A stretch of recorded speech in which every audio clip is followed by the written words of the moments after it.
আচ্ছা, মুখে তো অনেকেই বলে যে ভালোবাসি, ভালোবাসি। কিন্তু মন থেকে আর কতজনই বা ভালোবাসতে পারে, তাই না বলো?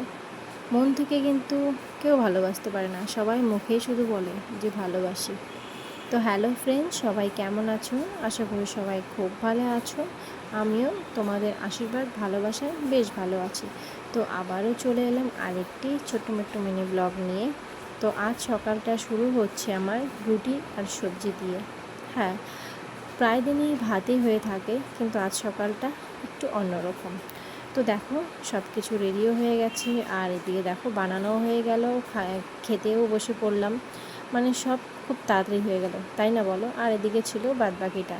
তো এগুলো দিয়ে তো আর হবে না, তাই না? এখন তো রান্নাবাড়াও করতে হবে। তো বরমশাই নিয়ে এসেছিল আজ পাবদা মাছ। আজ কিন্তু পাবদা মাছটা আমি সর্ষে দিয়ে করব। আর করব কিছু ভাজি।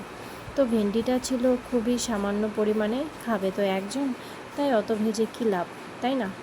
তো তার জন্য অল্প করে নিয়ে ভেন্ডিটা ভেজে নিচ্ছে। আর এদিকে হচ্ছে আলু, বরবটি, পেঁয়াজ, লঙ্কা সব কিছু দিয়েও কিন্তু এটা ভাজি করে নেব। তোমাদের কার কার এরকম ভাজি খেতে ভালো লাগে বলো? আমাদের বাড়িতে কিন্তু প্রায় ভাজাভুজি হয়েই থাকে। তো সবার শেষে সব রান্নাও হয়ে গেল, আর আমি খেতেও বসে পড়লাম। তো আজকের মতো ব্লগ